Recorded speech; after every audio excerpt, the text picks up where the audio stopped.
Commander Alina Reyes stood before the United Earth Council, her scarred hands clasped behind her back as her controversial military file hovered in the air. The holographic display cast a cold blue light across the semicircular chamber where Earth's highest authorities sat in judgment.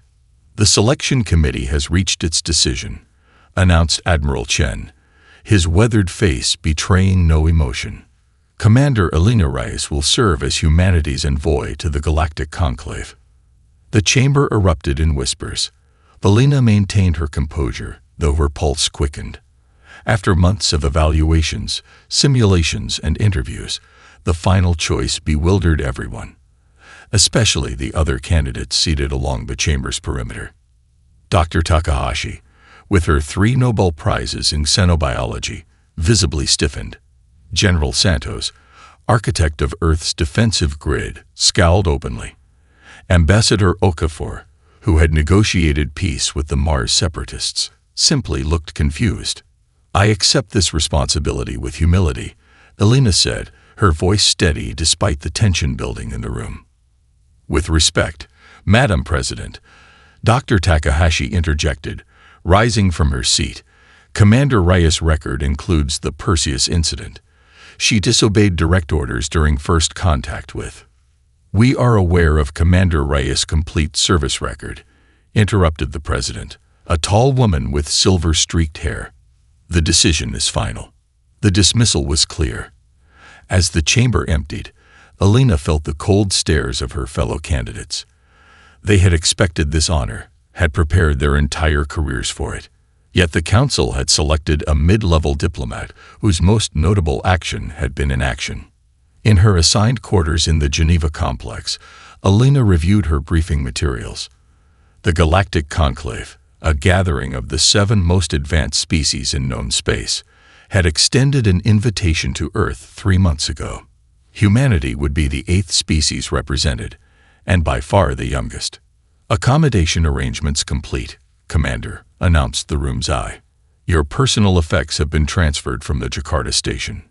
"Thank you, Araya," Alina replied, scrolling through the xenanthropological profiles of the conclave species. The data was frustratingly sparse. Despite decades of distant observation, humanity knew little about these civilizations beyond their basic physiological characteristics and technological capabilities. Her secure terminal chimed with an incoming file marked classified. KONCLLEVL. Alina pressed her palm to the authentication pad. "Identity confirmed," said ARIA. "File decryption complete." Alina's eyes widened as she scanned the contents. Someone had attached the wrong file to her briefing, or perhaps deliberately included it. The document contained psychological evaluations of previous human envoys sent to other, less prestigious alien gatherings. Ambassador Chen. Initial contact with the Proximan Assembly successful. Relations deteriorated after Chen responded to ritual challenge with tactical demonstration of Earth's missile defense systems. Proximans withdrew from talks, citing dangerous unpredictability. Ambassador Rodriguez. Negotiations with TAV City delegation failed when Rodriguez utilized enhanced cognitive implants to outmaneuver alien representatives in resource allocation discussions. TAV Cetians severed diplomatic channels, describing humans as deceptively aggressive. The pattern repeated across a dozen missions.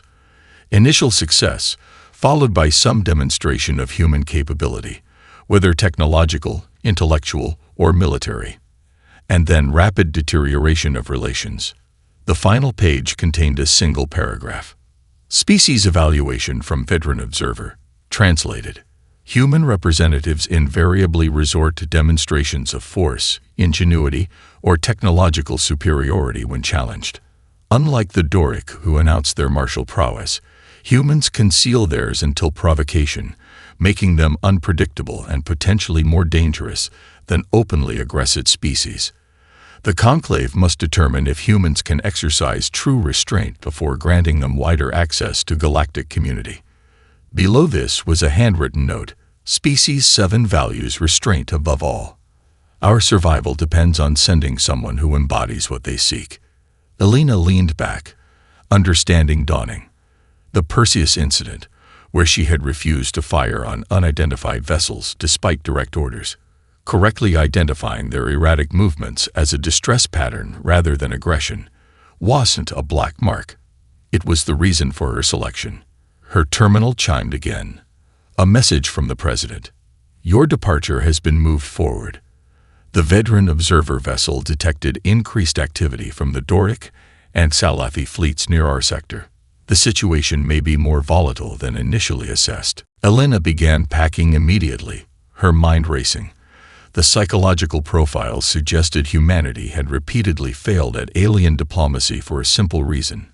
When tested, humans demonstrated what they could do rather than what they could refrain from doing. The next morning, as her shuttle prepared for departure, Admiral Chen approached on the launchpad. The conclave isn't just about diplomatic recognition, he said quietly. Earth's intelligence suggests it's an evaluation mechanism for inclusion in something greater.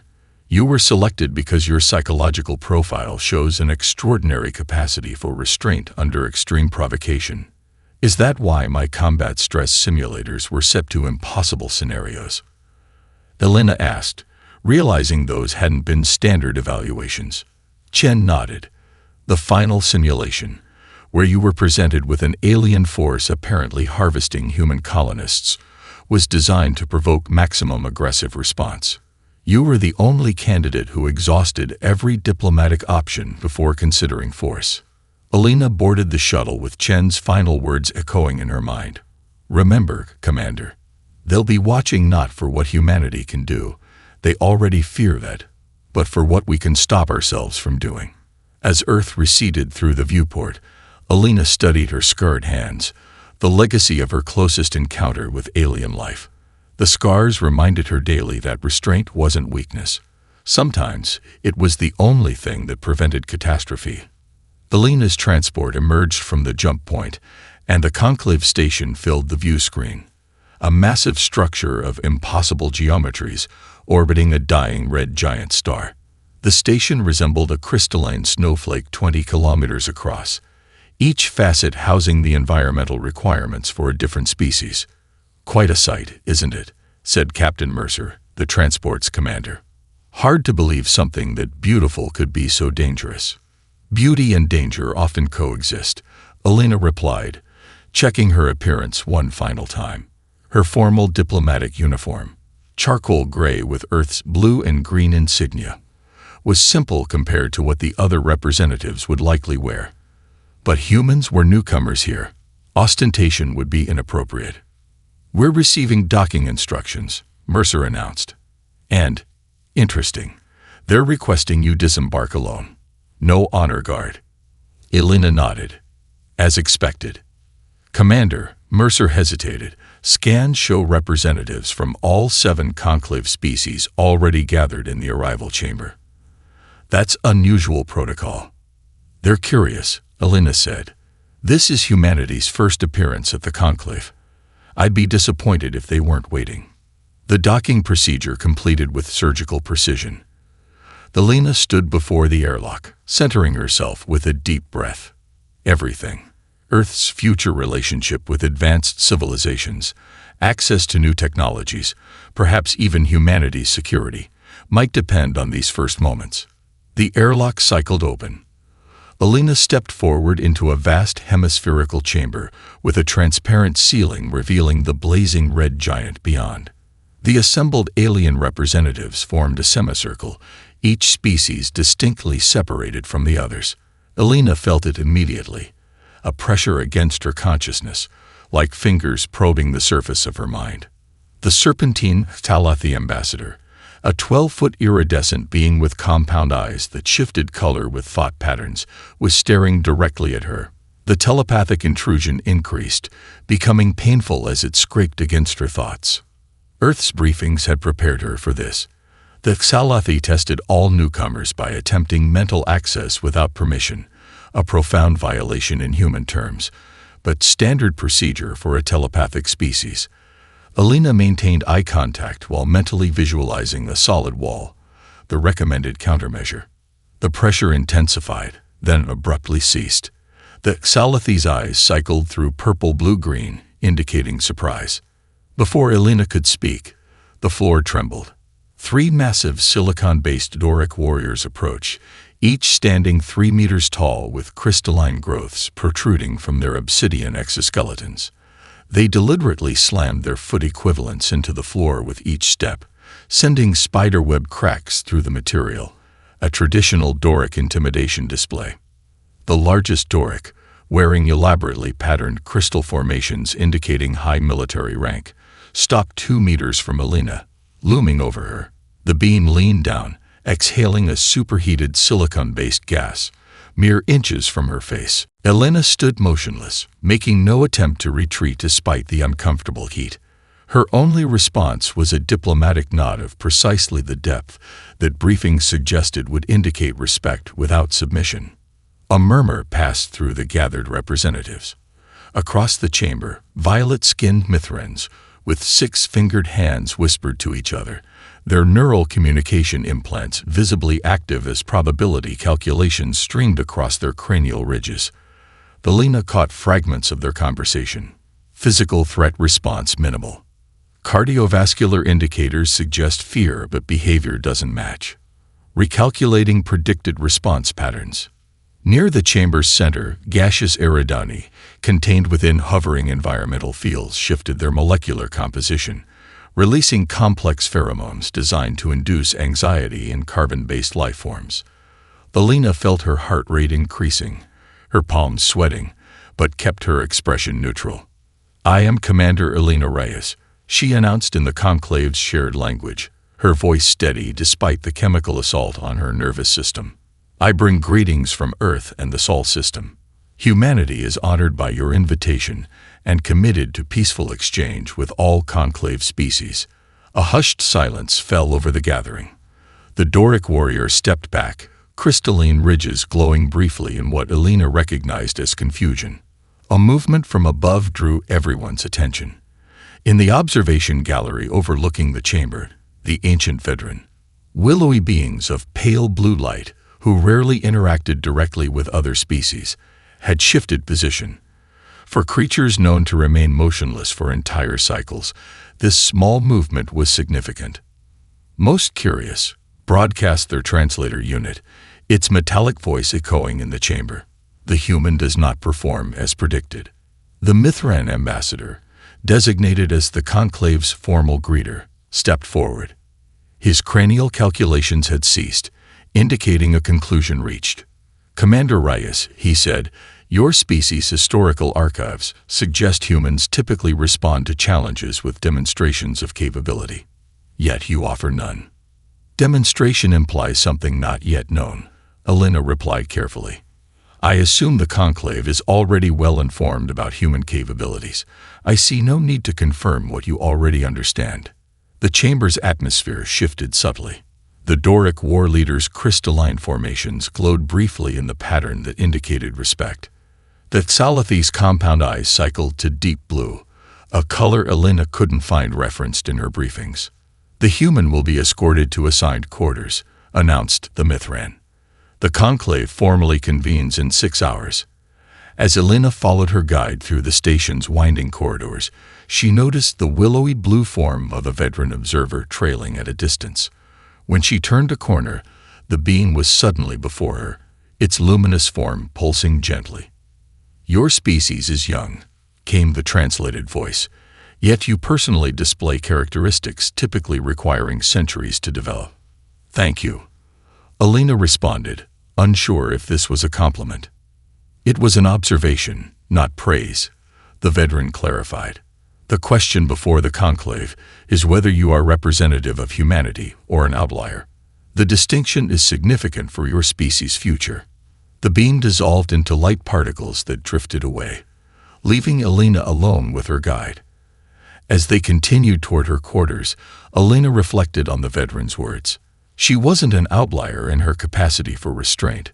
Many humans possessed it, but perhaps in her understanding of when that restraint was most powerful.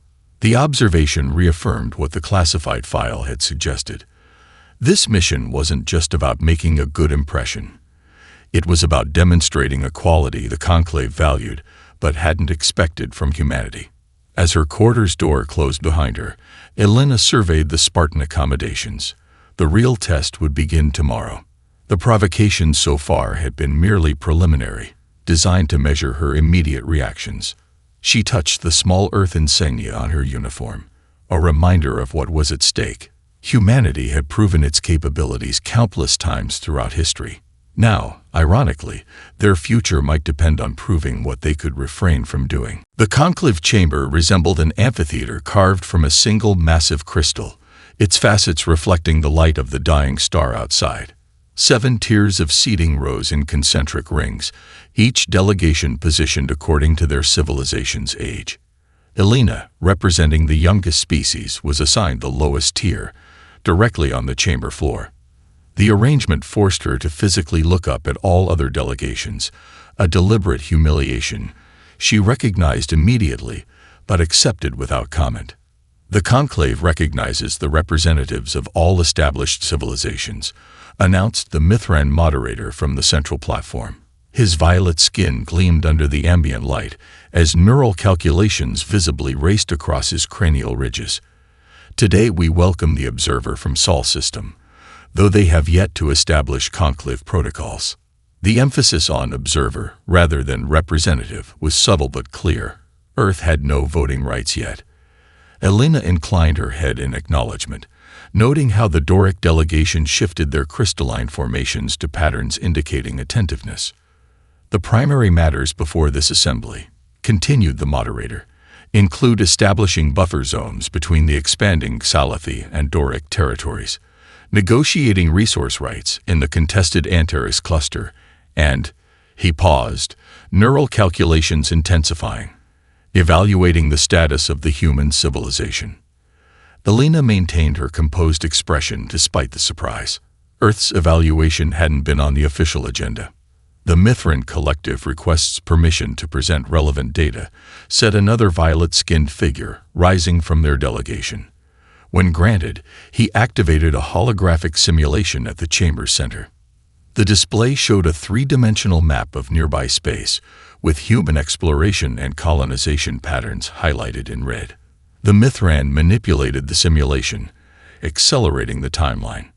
Based on 16,781 computational models analyzing human expansion patterns, he explained, our projections indicate Earth will consume all available resources in this sector within 300 standard years. The simulation showed human settlements spreading like a virus, overwhelming neighboring systems. Several delegations shifted uncomfortably.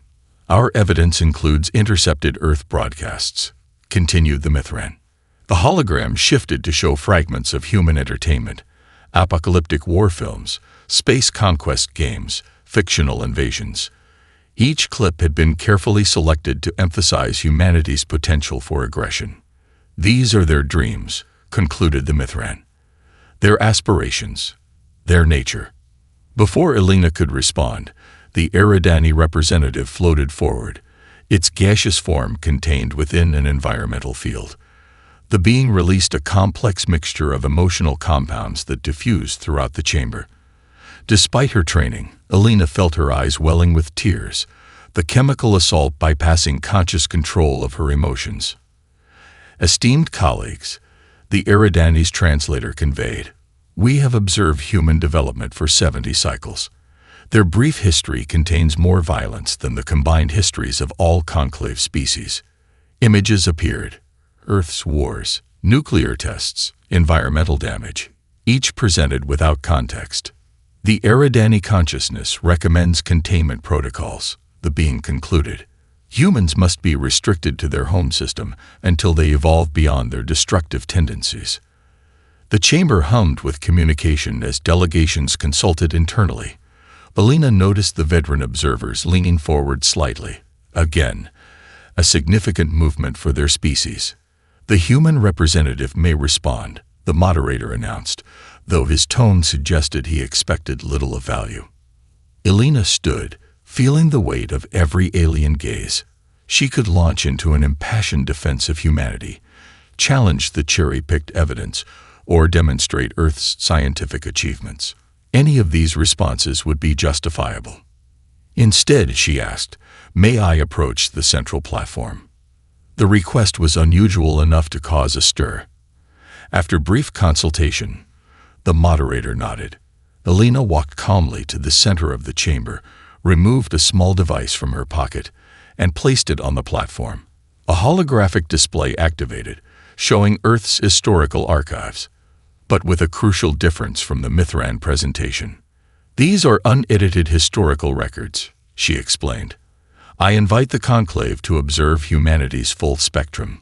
The display showed humanity's wars alongside peace treaties that ended them, environmental damage alongside restoration efforts, weapons development alongside medical breakthroughs using the same technology. "We have been accused of violent dreams," Alina continued, "yet our literature and art explore the consequences of violence more often than they celebrate it. Yes, we imagine destruction, but also how to prevent it." She touched the device, and the display shifted to show humans risking their lives to save others, including animals, a concept some conclave species found incomprehensible. "Humanity contains both destruction and creation," she stated, "and each day, we choose which to embrace. Our history reflects this ongoing choice, sometimes made poorly, sometimes wisely." Alina faced the Eridani representative directly. "Your assessment isn't wrong, but it's incomplete. Our capacity for violence exists alongside our capacity for restraint. The question isn't whether we possess destructive capabilities, all advanced species do, but whether we can choose when not to use them." The Talafi ambassador's compound eyes shifted rapidly through color patterns indicating intense internal communication. The Doric delegation had gone completely still, a sign of deep attention from their species. "The human perspective is noted," said the moderator dismissively. "The conclave will." The Doric wished to speak, interrupted the massive war leader, his silicon-based voice rumbling through the chamber. This was unprecedented. The crystalline warriors rarely participated in diplomatic discussions. The war leader rose to his full height, obsidian exoskeleton gleaming. "The human speaks of restraint, as if it were a weapon. This concept requires further examination." He turned his crystalline gaze toward Alina. "Humans fought 378 significant wars in a single millennium. Doric have fought 42 in 10 millennia. Yet you speak of restraint." "We fought ourselves," Alina clarified. "Our greatest wars were civil, the product of division within a single species. That is precisely why we value restraint so highly now. We learned its worth through its absence." The war leader's crystalline formation shifted to the traditional pattern of respect shown to worthy adversaries, glowing briefly in concentric rings. "Interesting," he rumbled. "The youngest species may understand something the eldest have forgotten." The veteran observer's translator unit activated. The human representative has demonstrated sufficient insight to warrant extended evaluation. The discussion shall continue tomorrow with examination of specific interspecies protocols. The moderator appeared startled. The veteran rarely directed proceedings. Nevertheless, he formally adjourned the session. As delegates filed out, the Doric war leader approached Alina. Standing before her, he deliberately lowered his massive form to reduce the height disparity, an unprecedented gesture from a species obsessed with physical dominance. "Your restraint today was more impressive than any demonstration of force would have been," he said quietly, "but not all will recognize its significance." Alina met his crystalline gaze steadily. "Restraint isn't about recognition. It's about results." "Indeed," the war leader responded. "Remember that in the days ahead, not all tests will be as obvious as today's." As he moved away, Alina noticed several delegations watching the exchange with evident surprise. She had passed the first formal challenge, but the war leader's warning was clear. The real tests were yet to come. Alina jerked awake, gasping for breath. Something was wrong. Her lungs burned as she struggled to inhale, her vision swimming with dark spots. Stumbling from her bed, she reached for the environmental control panel, fingers trembling as she analyzed the readout. Oxygen levels, 16.2%, and falling. Normal human requirements, 19 to 23%. The system showed no malfunction. The change appeared deliberate, precisely calibrated. Not enough to cause unconsciousness or permanent damage, but sufficient to induce hypoxic aggression responses. The perfect amount to erode emotional control while maintaining cognitive function. Environmental override, she rasped, using her command codes. Standard Earth atmosphere. Override accepted, responded the system. The oxygen levels began rising. As her breathing normalized, Alina surveyed her quarters with new awareness. This wasn't a system failure. It was the beginning of what the Doric war leader had warned her about. She tapped her communication implant. Commander Rice to Earth Transport Hyperion. No response. She wasn't surprised. A soft chime announced breakfast delivery. The automated system rolled in a tray of what appeared to be standard human-compatible nutrition. Alina hesitated, then retrieved her personal analyzer from her emergency kit. The scanner passed over each item, displaying results on her tablet. Elevated levels of adrenaline analogs in the beverage. Mild neural stimulants in the protein portion.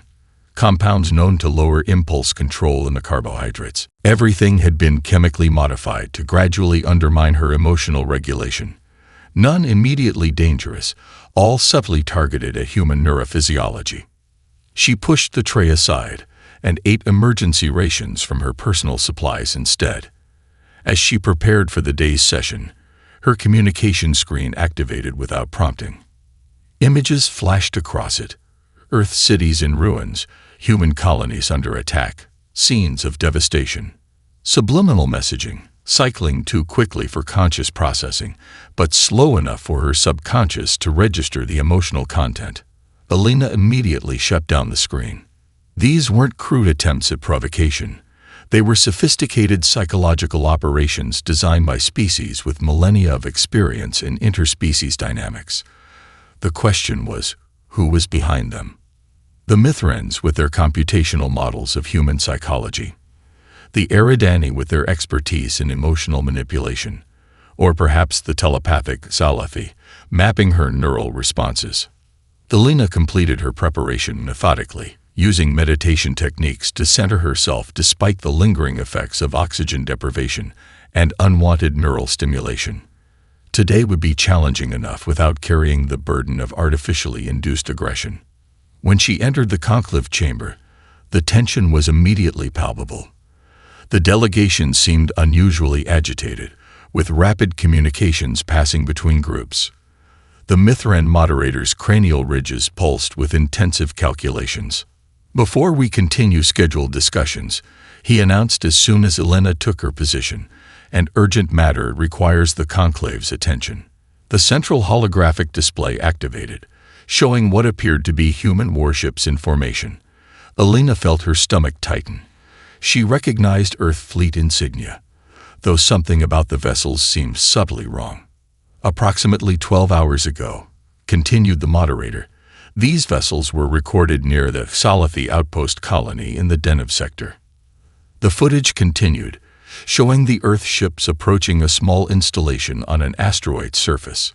Without warning, they opened fire, methodically destroying the outpost's structures. The chamber erupted. The Salafi delegation rose in unified outrage, their compound eyes cycling through rapid color patterns indicating extreme distress. Their ambassador's voice cut through the chaos. The outpost was a developmental center for juvenile Salafi. 300 offspring were present, with minimal defensive capabilities. Alina's mind raced. Earth had no ships in the Deneb sector. The fleet's operations were strictly limited to Earth's immediate stellar neighborhood, specifically to avoid such incidents. Yet the footage looked convincing. The ships matched current Earth designs. The Telethi ambassador glided toward Alina, his serpentine form radiating barely controlled fury. The human delegation will explain this unprovoked attack on our young, or face immediate sanction. All eyes turned to Alina. This was the culmination of the provocations, a scenario designed to push her beyond restraint. Denied too forcefully, and she would appear defensive or deceptive. Apologize, and she would implicitly accept Earth's guilt. react with anger at the false accusation, and she would confirm fears about human aggression. Despite her training, Alina felt genuine fury rising, not just at the accusation, but at the manipulation. After days of chemical and psychological assaults, her control was fraying. Her nails dug into her palms hard enough to draw blood, the physical pain helping her maintain focus. The conclave procedures allow examination of evidence, she said, her voice steady despite the trembling in her limbs. I request permission to inspect the recording. This is not a trial, hissed the Thalathi ambassador. This is an atrocity requiring immediate response. If the evidence is valid, Alina responded carefully, then response is warranted. But verification must precede action. The veteran observer's translator activated. The human representative shall examine the evidence. Alina approached the central platform, feeling the weight of every alien gaze as she studied the footage. Despite her environmental manipulations and chemical assaults, her analytical training remained intact. She identified several anomalies almost immediately. I request technical analysis tools, she said. When granted access, Alina methodically examined the recording frame by frame. Observe these light spectrum anomalies, she said, highlighting specific sections. The refraction patterns around the ships don't match standard space vacuum physics. She continued her analysis, identifying temporal inconsistencies in background star movements and irregularities in the weapon's discharge patterns. This footage has been artificially constructed, she concluded. It combines actual images of Earth vessels with simulated backgrounds and effects. She turned to face the chamber. Furthermore, Earth currently has no vessels capable of reaching the Deneb sector in the timeframe suggested. The Thalathi ambassador's compound eyes cycled to deep red. You mistake restraint for ignorance, Alina said, her voice level despite the beads of blood where her nails had cut into her palms. Earth's vessels are indeed capable of destruction. But these are not our ships, this is not our action, and this is not evidence, it is provocation. She turned to the moderator. I request a conclave investigation into both this falsified evidence and the environmental manipulations in my quarters over the past 3 days. You mistake restraint for weakness or ignorance. It is neither. The chamber fell silent. The Dordic war leader's crystalline formations glowed briefly with what Alina recognized as approval. The Mithran moderator's neural calculations visibly accelerated across his cranial ridges as he processed this unexpected response. From their gallery, the veteran observers emitted a harmonic tone never before recorded in conclave history, their equivalent of applause. The sound resonated through the chamber, its meaning unmistakable even without translation. The human representative has identified falsified evidence, the moderator finally acknowledged. A full investigation will be conducted to determine its source. As the chamber emptied following the session's conclusion, Alina remained at the central platform, finally allowing herself to loosen her clenched fists. Droplets of blood stained her palms where her nails had broken the skin, physical evidence of the battle she'd fought internally while maintaining external composure. The veteran observer who had spoken to her previously materialized beside her. You have passed the 3rd test, came the translated voice. Few species manage this level of assessment without resorting to threats or displays of force. This was deliberate, then, Alina said, looking at her bloody palms. All of it. The environmental manipulation, the chemical compounds, the false evidence. All civilizations are tested before full conclave recognition, confirmed the veteran, though rarely as thoroughly as yours has been. Why us? Why this intensity? The veteran's luminous form pulsed gently. Because no species has more needed to demonstrate restraint than yours, and perhaps none has more to offer if they can. As the beam dissolved into particles of light, Alina considered its words. The provocations hadn't been about cruelty, they had been about certainty. The conclave needed to know, beyond doubt, whether humanity's representatives could maintain restraint under extreme duress. She cleaned the blood from her hands, wondering what the next test would bring. Whatever it was, she was beginning to understand that humanity's future depended not on showing what they could do, but on showing what they could choose not to do, even when every instinct demanded otherwise. Alina received the invitation on her newly restored communication system, a simple message with coordinates leading to the station's arboretum during third cycle rest period. No sender identification, only a single symbol, the concentric circles of the veteran observer cores. Sleep had been elusive after the day's confrontation. The investigation into the falsified footage had identified no culprits, though the Xalathi had issued a formal acknowledgement that the outpost attack was fabricated. The question of who had orchestrated such an elaborate provocation remained unanswered. The Arboretum occupied an entire section of the massive station, a cathedral-like space where alien flora grew in precisely balanced ecosystems. As Alina entered, she was struck by the beauty of the massive chamber. Trees with luminescent leaves stretched toward an artificial sky. Crystalline formations housed silicon-based plant analogs from the Doric homeworld. Gaseous organisms from Eridani space rifted in containment fields, shifting into rainbow patterns. The diversity is deliberate. Alina turned to find a veteran observer materializing from particles of light. Unlike the brief encounters she'd experienced previously, this being had fully manifested, a rare honor indicating a formal interaction.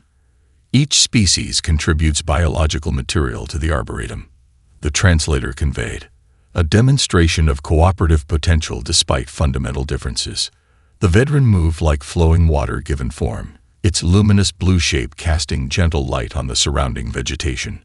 Alina noted it appeared more substantial than during previous encounters. "You requested this meeting," she said. "Correct. After your performance in the crisis simulation, certain information must be shared." "Crisis simulation?" Alina asked, realization dawning. "The falsified attack footage was your test." "One of several," the veteran confirmed. "Coordinated with the cooperation of multiple delegations, though not all. The Xalathi participated unknowingly. Their outrage was genuine until evidence of falsification emerged." Alina processed this information. "So the Conclave deliberately provoked me, manipulated my environment, and staged a diplomatic crisis to test my restraint." "To test humanity's suitability," corrected the veteran.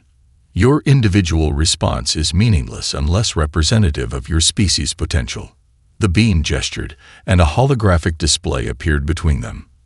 Alina gasped as ancient cave paintings materialized in the air, depicting unmistakable images of willowy blue veteran among human figures. "We visited your world when your people drew on cave walls and feared fire," the translator conveyed. The images shifted through multiple cave sites across Earth, France, South Africa, Australia, each showing similar depictions of the luminous beings. "That's impossible," Alina whispered. "These caves are 30,000 years old. Humanity had no contact with alien life until you believed you did," the veteran interrupted. "We found a species capable of both unspeakable violence and profound compassion, often within the same individual. A species that could choose restraint even when equipped for destruction." The veteran's form rippled with what Alina interpreted as distress. "Many of my kind believe your species too dangerous to contact again. Others saw potential. The debate continued for millennia while we observed your development." The holographic display shifted to show Earth's history, wars, technological developments, artistic achievements, environmental catastrophes, space exploration, all compressed into a rapid sequence. "No other species has developed so quickly, so chaotically, or with such contradictory impulses," continued the veteran. "Your potential for both creation and destruction exceeds any civilization we have encountered." "Is that why Earth was invited to the Conclave?" Alina asked. "To evaluate whether we're too dangerous." "Partially," the veteran acknowledged. "But there is more." The being's form pulsed with increased luminosity, indicating significant communication. "The Doric and Xalathi have formed a coalition.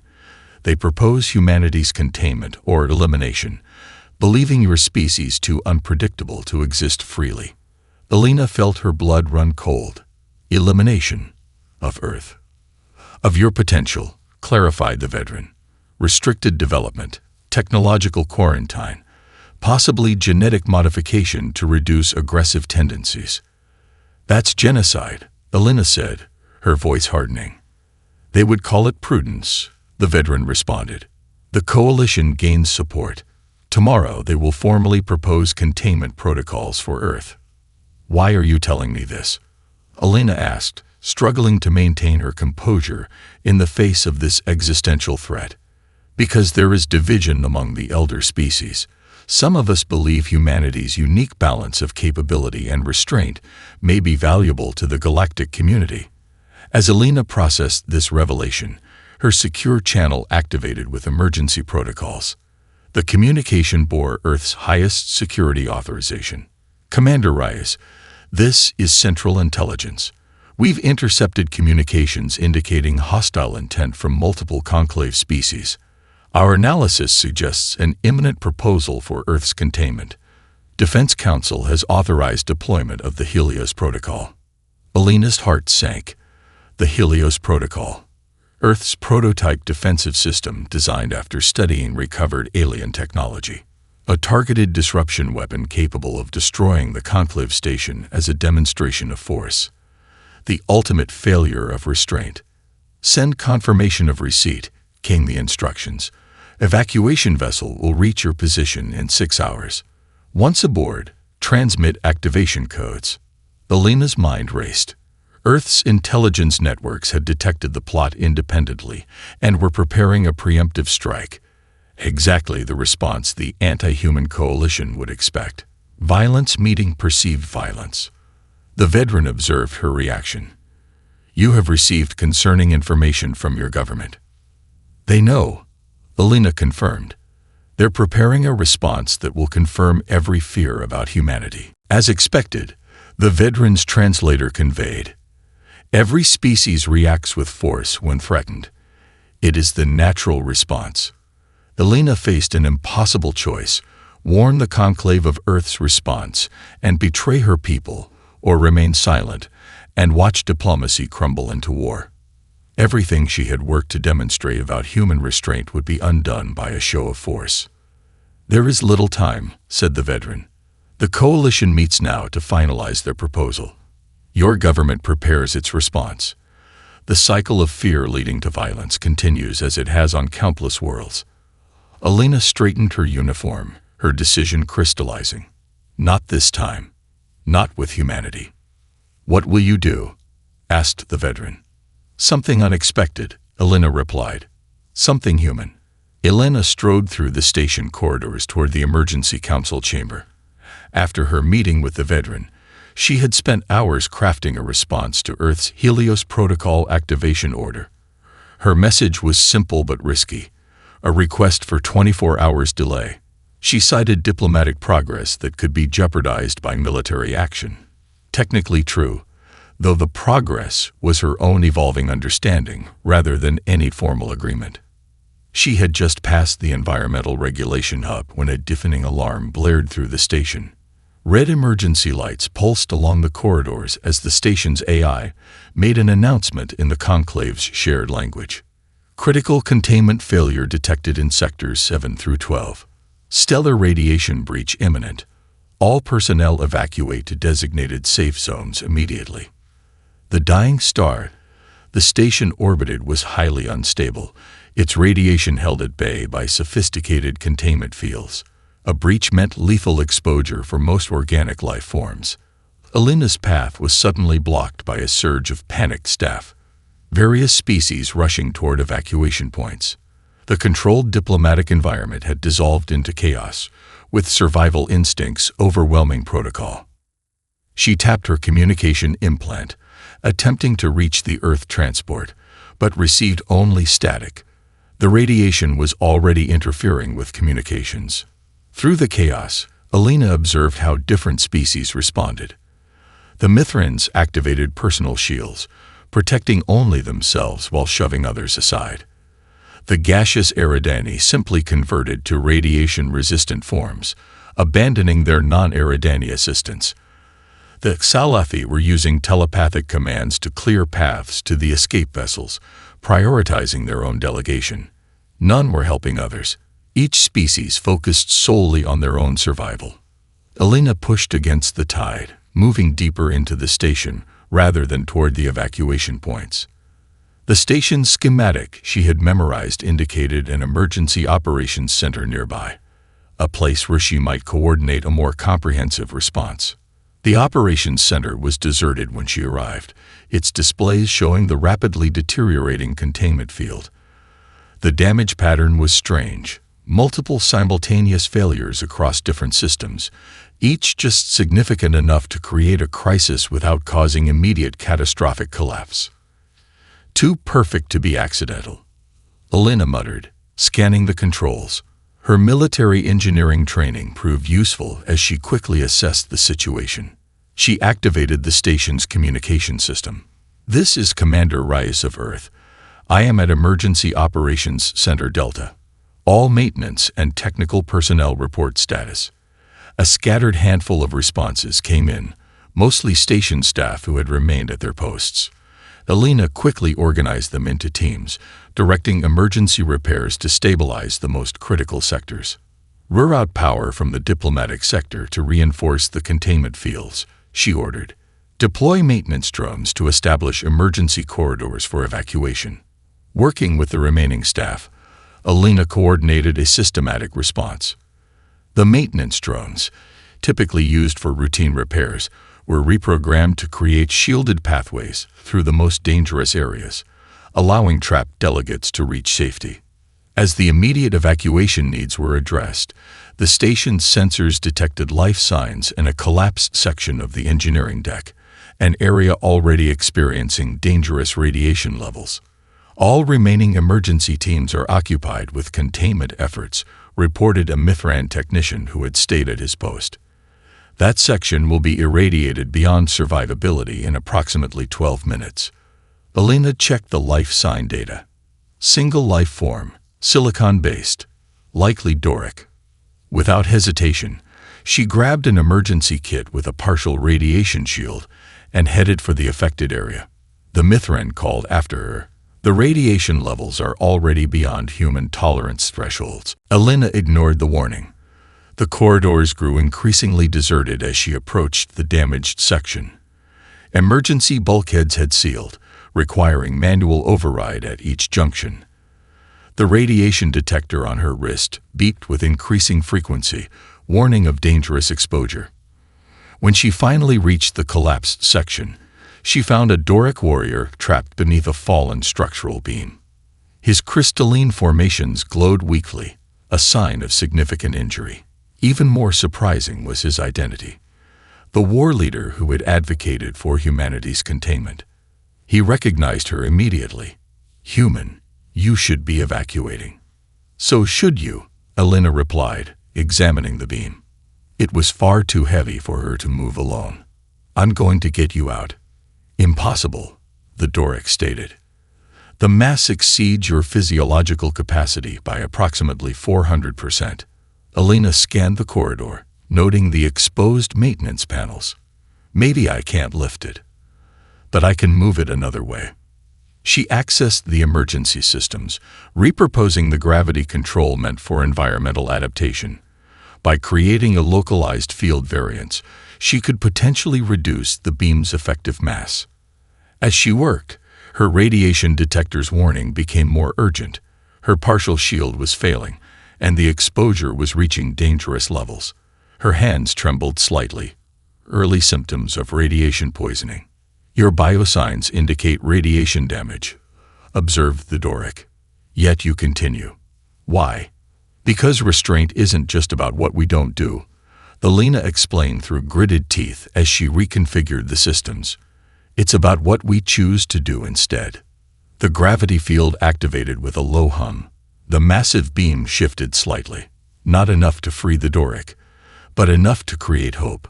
Elena found a piece of metal to use as a lever, positioning it under the beam. "When I activate the second field pulse, Push upward with whatever strength you have left, she instructed. The Doric's crystalline formations glowed briefly in acknowledgement.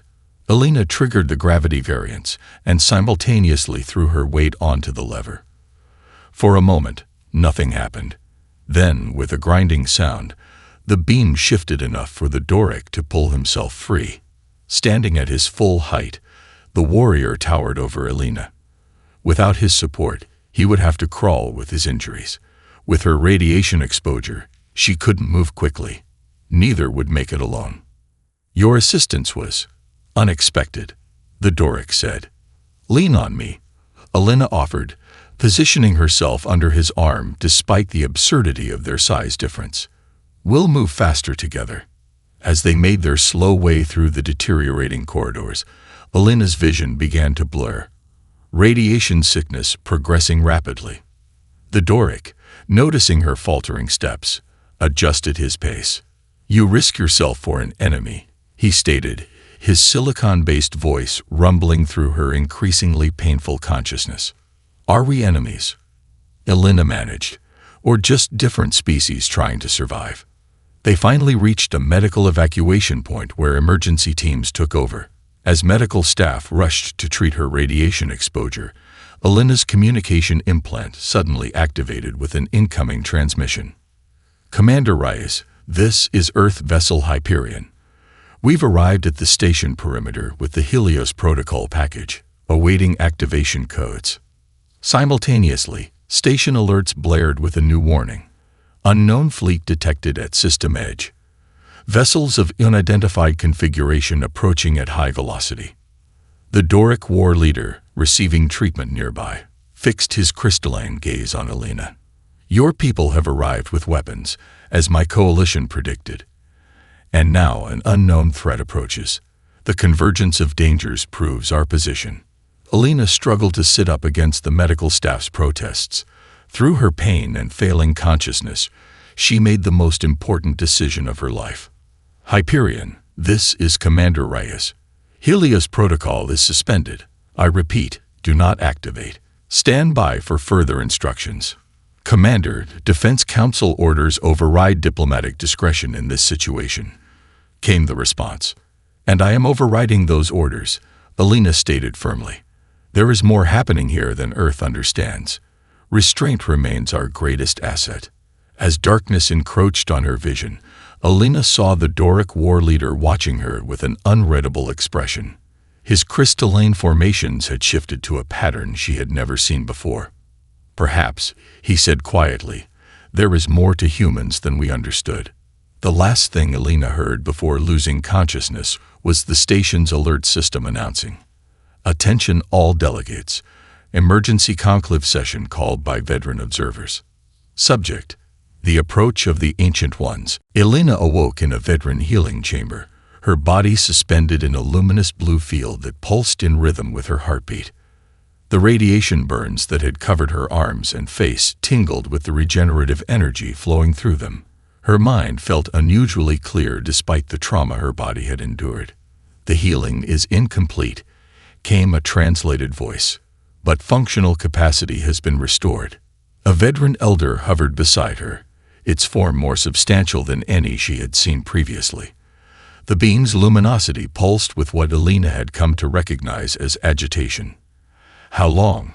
She asked, her voice raspy. 6 standard hours, replied the veteran. Events have accelerated in your absence.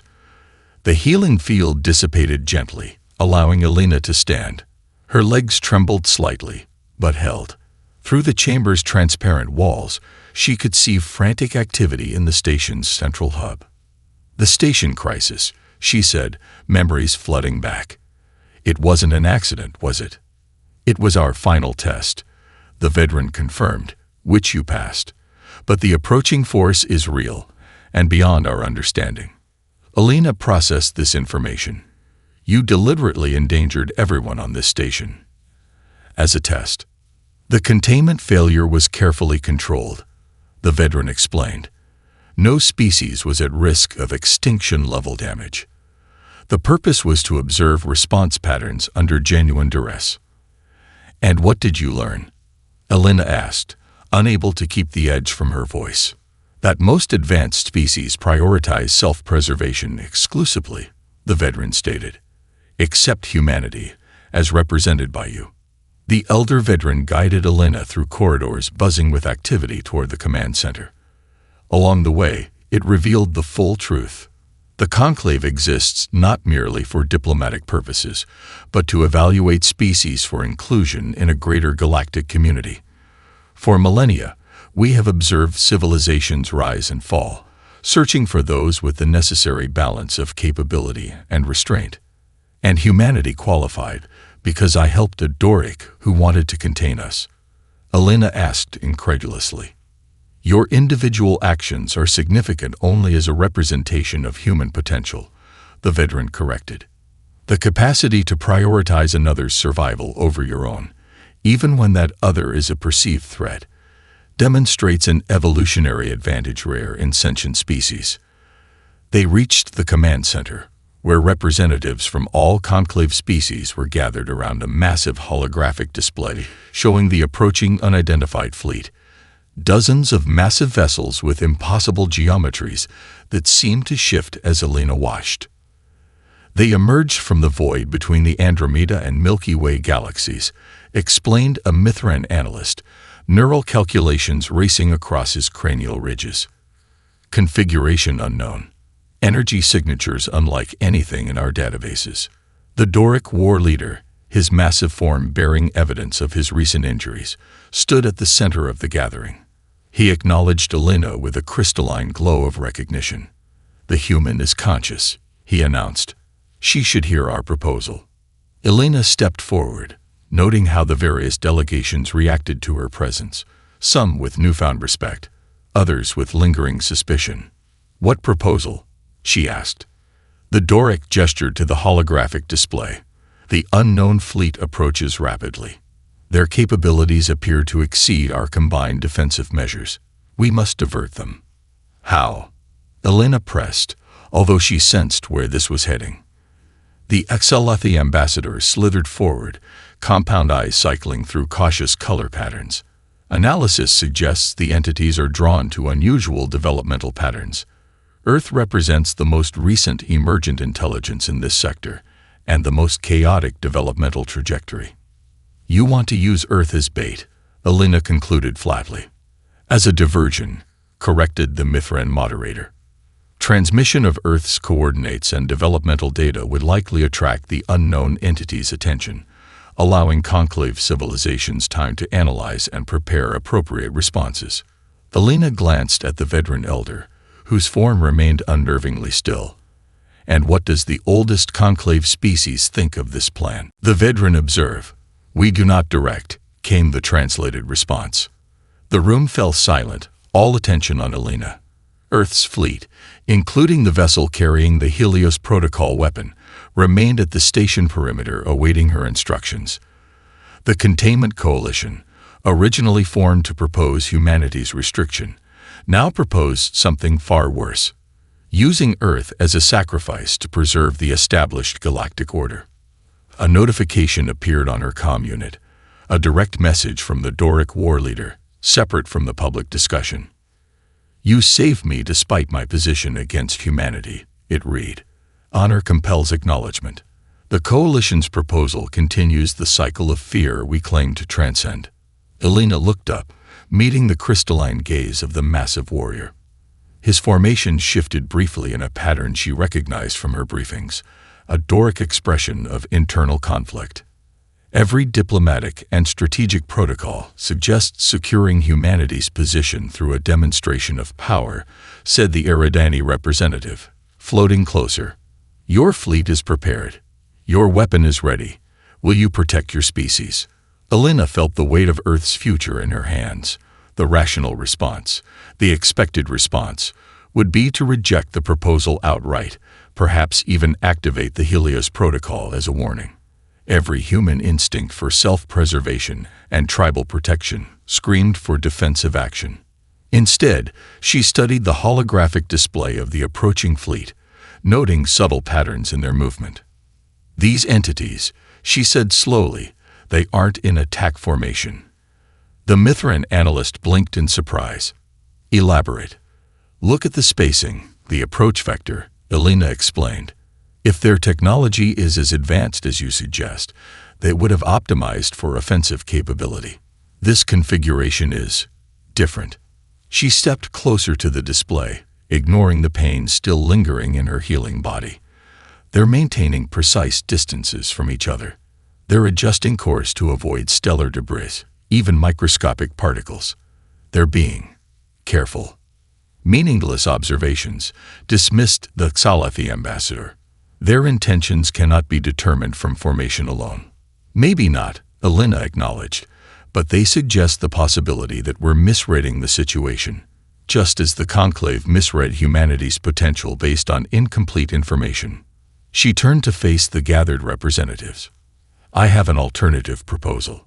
The chamber fell silent. Instead of using Earth as bait, I propose direct contact. A small vessel carrying representatives from each conclave species, including humanity. No weapons, no defensive measures beyond basic life support. A genuine attempt at first contact rather than assumed hostility. The silence that followed was absolute. Such a proposal was unprecedented in conclave history. First contact protocols always prioritize security, gathering intelligence from a safe distance before considering engagement. Madness, hissed the Xalathi ambassador. You would risk representatives of ancient civilizations on an untested theory. Not representatives, Elena clarified. Volunteers, myself included, one from each species willing to consider that our automatic assumption of threat might be wrong. The Doric war leader's crystalline structures glowed briefly. The human continues to demonstrate unexpected approaches. I volunteer to represent the Doric. The announcement sent shockwaves through the gathered delegations. The Mithran moderator's neural calculations visibly accelerated across his cranial ridges. This approach contradicts all established protocols, he stated. The risk calculus is unacceptable. More unacceptable than sacrificing an entire species as a diversion. Elena countered. More unacceptable than assuming hostility without evidence. If these entities are as advanced as they appear, perhaps they're capable of recognizing an honest attempt at communication. The veteran elder, who had remained silent throughout the exchange, finally spoke. The human proposal merits consideration. Throughout galactic history, assumptions of hostility have preceded most civilizational collapses. An alternative approach may yield alternative results. The debate raged for another hour, with various delegations arguing vehemently against Elena's proposal. But something had shifted in the conclave's dynamics. The Doric support, particularly from a war leader who had previously advocated for humanity's containment, carried significant weight. Eventually, a compromise was reached. A small vessel would attempt contact, carrying volunteers from willing species. The main conclave fleet would remain at a safe distance, along with Earth's ships, ready to intervene if necessary. As preparations began, Elena received a communication from Earth. Commander Reyes, Defense Council requires explanation for Helios protocol suspension and demands immediate withdrawal from potential first contact mission. Earth security takes priority over diplomatic initiatives. Elena composed her response carefully. Inform Defense Council that humanity stands at a crossroads. We can react with fear and force as expected, confirming every concern about our species. Or we can demonstrate the quality that makes humans unique among known species. The ability to choose a different path despite biological imperatives for self-preservation. I choose the latter and accept full responsibility for the consequences. She ended transmission and turned to find the veteran elder observing her. You risk much, came the translated voice. Your career. Your standing with your own people. Perhaps your life. Yes, Elena acknowledged. But restraint isn't passive. Sometimes it requires the courage to try what hasn't been tried before. Indeed, responded the veteran. Remember that wisdom when you face the ancient ones. Elena stood on the observation deck of a small unarmed vessel as it approached the massive unknown fleet. Through the viewport, she could see the imposing ships, each kilometers long with structures that seemed to fold into dimensions her mind couldn't quite process. Behind her vessel, both the conclave forces and Earth's fleet held position, weapons powered down in a gesture of trust that had required all of Alina's hard-won influence. The volunteer crew represented a cross-section of conclave species, the Doric war leader whose life Alina had saved, a Xalathi communications specialist whose compound eyes could process visual information across multiple spectrums, a Mithran scientist whose neural implants continuously calculated approach vectors, an Eridani empath capable of detecting emotional signatures across species boundaries, and a young veteran observer who had insisted on joining despite the Elder Council's reservations. All had been inspired by Alina's example, choosing potential understanding over guaranteed safety. She felt the weight of their trust as the small ship continued its approach. "We are within communication range," announced the Xalathi specialist. "All standard frequencies open." Alina moved to the communication station. After everything, the tests, the provocations, the manipulation, this moment would define humanity's introduction to the greater galactic community. She had discarded prepared diplomatic statements, choosing instead authenticity. "This is Commander Alina Reyes of Earth." She broadcast on all frequencies. "We come with empty hands and open minds, seeking understanding." The vessel continued forward. No response came from the massive fleet. "Perhaps they communicate through different means," suggested the Mithran scientist. "Our technology may be incompatible with their communication methods." The Eridani empath drifted closer, its gaseous form shifting nervously within its containment field. "I sense something. Not emotions as we understand them. More like attention. We are being observed." Suddenly, strange energy patterns danced across the alien armada, rippling lights and configurations no one recognized. The patterns intensified, spreading from ship to ship.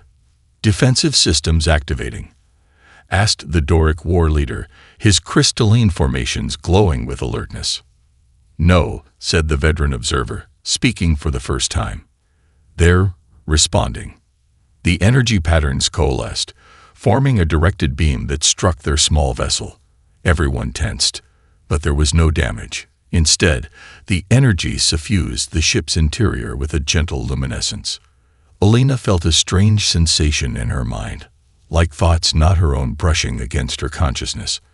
Unlike the invasive probing she had experienced from the Xalathi, this touch was gentle, questioning, curious. "They're attempting contact," gasped the Xalathi specialist, compound eyes cycling through colors indicating astonishment.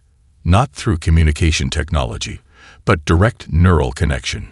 The sensation intensified. Alina understood suddenly that the entities were non-corporeal consciousness existing in 11 dimensions, perceiving conventional spacetime as primitive and limited.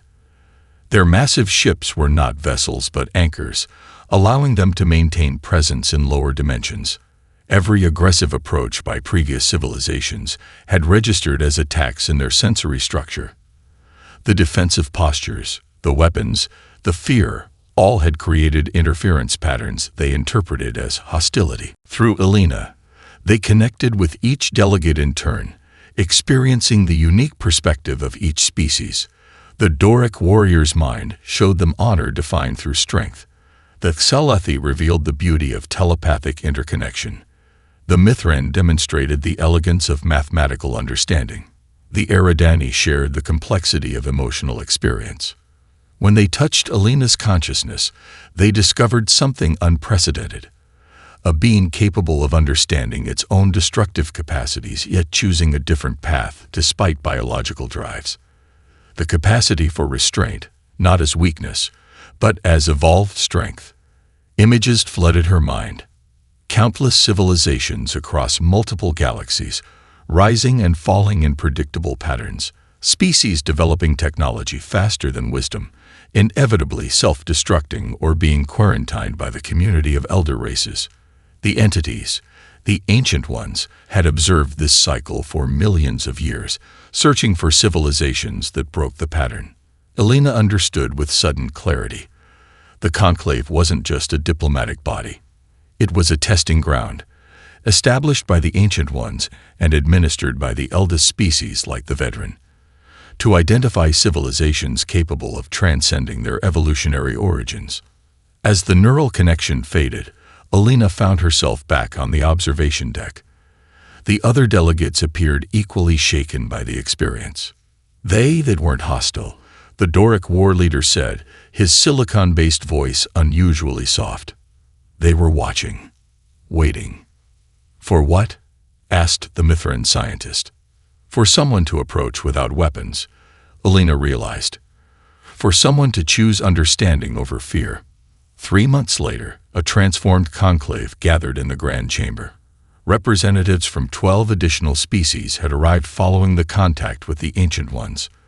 The conclave's purpose had been formally redefined, no longer merely a forum for territorial disputes, but an intermediate step toward inclusion in a vast intergalactic community.